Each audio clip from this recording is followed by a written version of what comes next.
Assalamualaikum warahmatullahi wabarakatuh. Selamat pagi, jumpa lagi bersama saya Enda, dan kali ini saya ingin menyampaikan ceramah-ceramah dari guru besar kita. Banyak banget nih ceramah dari guru besar yang saya rangkum di sini. Enggak cuma Ustaz Somad atau Ustaz Hidayat doang sih. Kalau kemarin kan iya yang berdua, tapi sekarang banyak.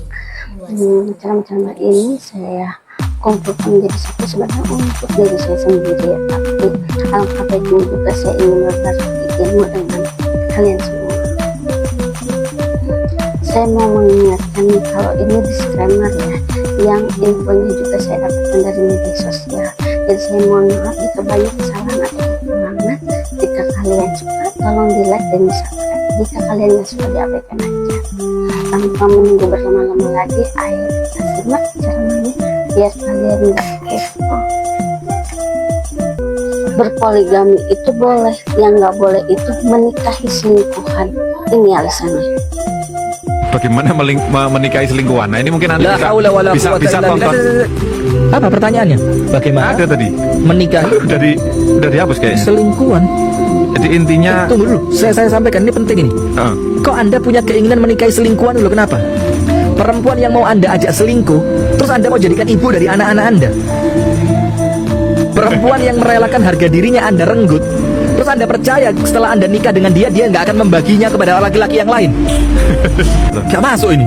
ya, maksudnya pertanyaan sejalan itu dengan Apa materi itu. sejalan? Ini nyimpang dari jalan yang benar nih. Ya tadinya gini loh, dia mau poligami, menikah lagi tapi dengan selingkuhannya. Ini kan kayak Sudahlah beberapa yang pemirsa, kita bahas. tidak ada kebaikan perempuan yang mau diselingkuhi, dan tidak ada kebaikan dari laki-laki yang mau berselingkuh. Terus sudah awalnya tidak baik, mau nikah, mau dibawa kemana pernikahannya?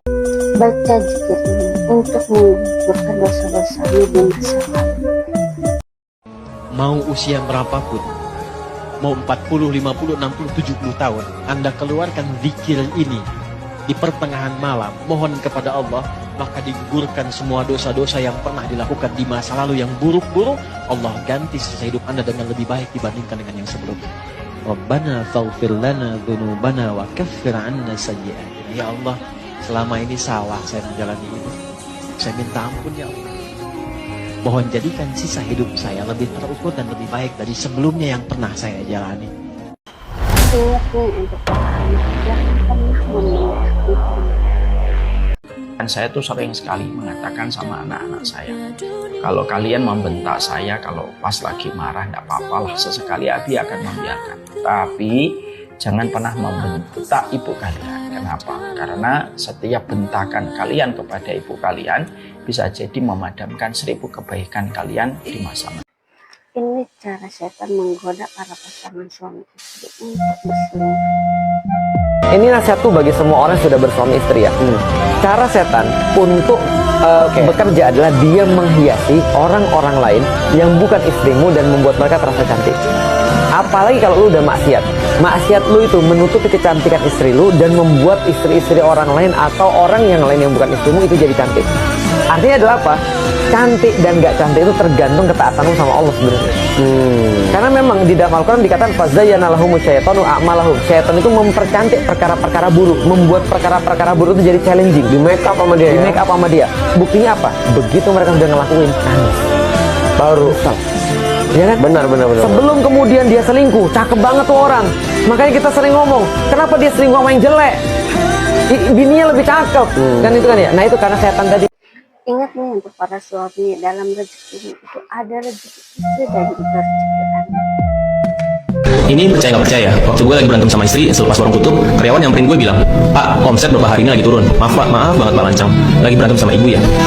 Kok dia tahu gitu ya? Tanya dong, kenapa emangnya? Dia jawab, soalnya kalau lagi akur sama ibu, gak tau kenapa warung ramai pak. Awalnya gue nggak percaya, masa iya sih? Mungkin aja emang lagi tanggal tua atau mungkin kurang promosi. Gue kayak masih angkuh gitu lah untuk mempercaya. Tapi makin kesini yang bisa tanggal gajian itu selalu ramai, ini sepi pembeli. Ya adalah berapa, tapi nggak seramai biasanya.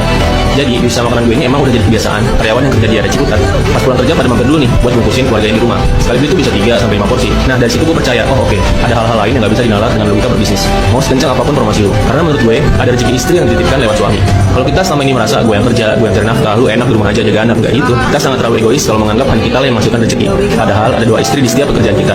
Ada rezeki anak yang dititipkan lewat kita. Sekarang gue percaya banget hal ini. Bahagiakan istri, Tuhan perluas rezeki suami. Ini momen penting pertemuan Ustaz Hadi Hidayat dan Bapak Prabowo Subianto. Jika Bapak menetapkan diri dari Bapak membuat maslahat yang baik sebagai bagian dari ibadah, maka saya akan jadi orang pertama yang bersaksi di hadapan Allah hari kiamat. Allah Akbar. Dan saya kalikan Allah Akbar. jika hianati amanah ini, maka saya menjadi orang pertama yang akan bersaksi tentang jalan Allah. Saya mohon akan gandakan sisa Allah.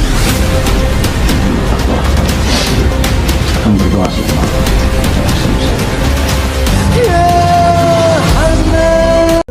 Ini cara langgeng dalam berumah tangga. Kita dengar filmnya bersama Ustaz Anan Atta. Ajarkan saya gimana cara mencintai pasangan saya. Kamu gak harus mencintai dia, tapi kamu sayang sama dia. Kamu kasihan sama dia. Itu udah lebih dari cukup untuk membuat kamu bahagia dan bertahan. Bukan cuma bertahan, bahkan bahagia. Jadi kamu gak harus cinta, karena cinta itu kan syai'un la yumlak, gak bisa dikendalikan kan. Karena gak bisa dikendalikan, ya jangan jadikan itu sebagai alasan bertahan atau nyerah. Ketika kita gak punya rasa yang kuat tentang itu, ada yang lebih kuat, yaitu sifat rahmah. Jadikanlah sifat rahmah modal kita bertahan, bahkan modal kita untuk bahagia. Kita kasihan sama dia dan kita sayang sama dia. Ini salah satu cara agar anak kita terhindar dari dosa zina. Salah satu cara supaya anak kita nggak kena musibah zina, ya udah pernah kita ajarin tuh. Pegang palanya, pakai tangan kanan, bacain surat Inna Anzalnahu fi Lailatul Qadr sampai akhir, satu surat sempurna.